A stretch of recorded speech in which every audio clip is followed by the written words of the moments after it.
Hello, my name is Phil. Welcome back to another episode of Vermont's 100 Covered Bridges. Today we're at the Larkin Bridge, which is in Tunbridge.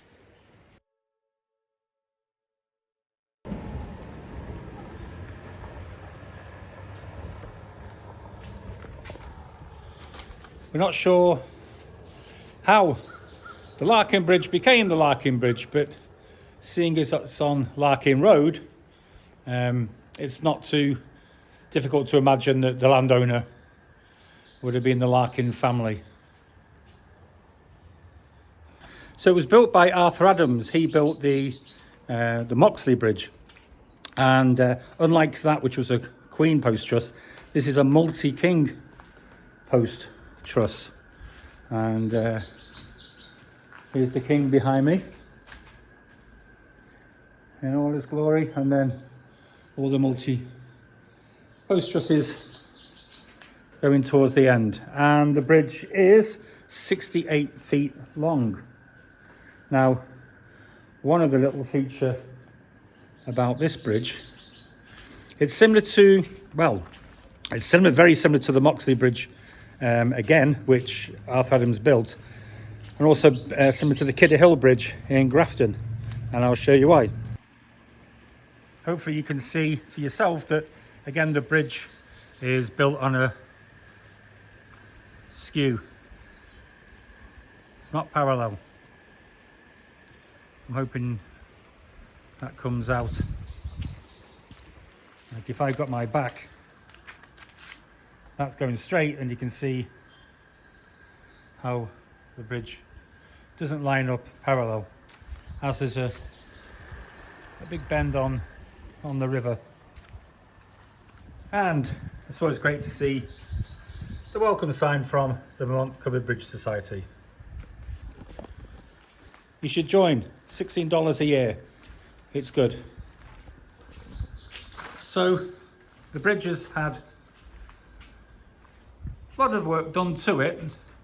Not so much structural, just repair. For example, you can see the whole of the front, the facade of the portal has been fixed, as has the roof, which was completed in 2002.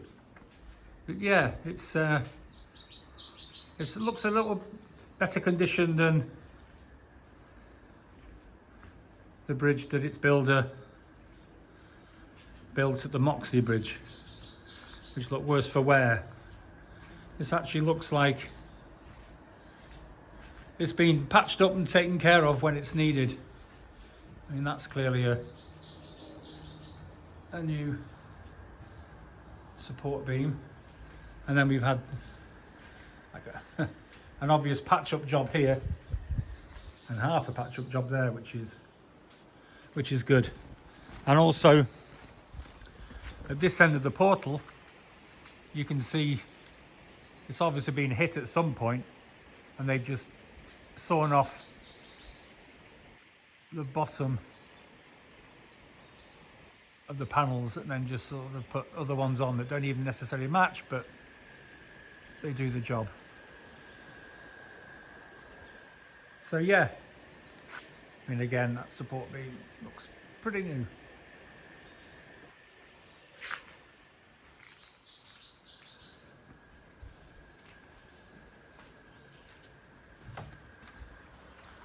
Thankfully, it's not going to be as difficult to get under the bridge today.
So for whatever reason, my microphone decided not to work during this and the next couple of clips.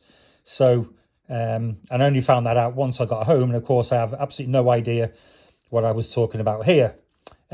What I do know, I did say, is that this bridge, the Larkin Bridge, is similar to both the Gifford and the Moxley Bridge in that it has a ford. And here you can see the tracks heading down to the river. And now I'm about to walk down. I say I apologise for the badly planned out commentary, but yeah, here we go down the tracks. I wasn't going to go in the Jeep into the river on this one because it was very difficult to get out the other side, and I wasn't going to get stuck. And I'll show you that once I get down to the other side. To the right there, below that tree, you can see the gravel ramp leading from the bed of the river up to the bank. So this is where I've just came from, where pointing my finger, that's the just walked down. So I'm now on the opposite bank, and you can see actually it's like fresh tyre marks there. So somebody probably did use the ford recently. But that sort of log there put me off again because they are saying don't go up. But the grass at the top, it just sort of the track stopped halfway through, and it was like 3 or 4 foot grass. So I wasn't going to attempt that. So thankfully, somebody built this ledge and made it easy because that is very deep. In fact, there'll be a cracking place to swim here. It's all sand over there, there's no rocks, and a great pool. I digressed. This is the best side we stood because that abutment there, as you can see, is a stone abutment, which is great. Concrete on the top. Whereas this side is pure concrete, so definitely the best view from this side. The underside of the bridge seems pretty new. Looks like it's had some work done to it. I'll try and check out the year that happened. I'm interested in this pipe here that runs down to here. I'm wondering what comes out of that pipe. I don't know. To keep it warm when it's cold in winter. Yeah, if you know what that pipe's for. Is it carrying utilities or something into the houses across the way?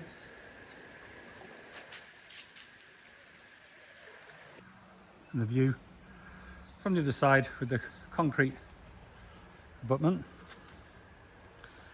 And a side shot of this one. I'll bring you more when I navigate my way down there. Just another close-up of this abutment. And this one to the side, presumably protecting it when the heavy floods come.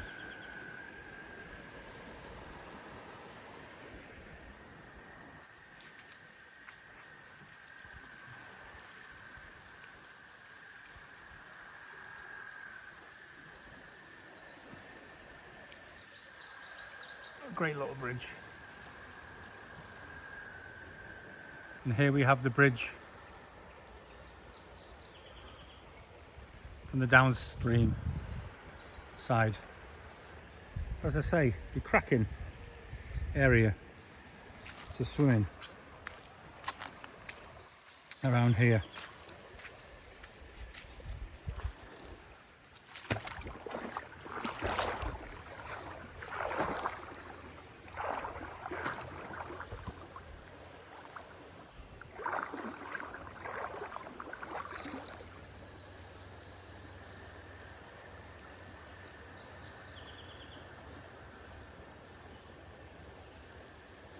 Got 3 more bridges to go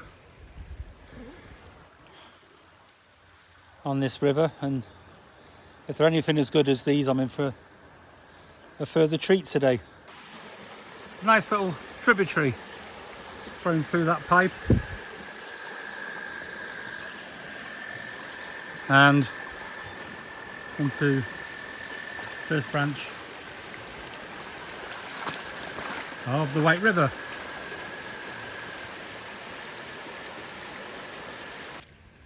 Thanks again for joining me at the Larkin Bridge today. Again, same with the two, the Moxley and the Flint. Nothing spectacular, but still typical and beautiful Vermont covered bridges, and that's how we love them. And that's it for me. Another thanks again to Vermont's Covered Bridge Society. Tremendous help, tremendous support.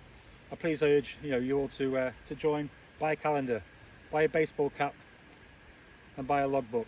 And that's it for me. I'll see you next week at another bridge about 2 miles further down from here. You may have noticed I had a change of shirt from the last episode. Well, it was wet from my slip in the river, but also the arms were getting a little bit burnt. It's a beautiful day here, but you've got to keep the head and the arms out.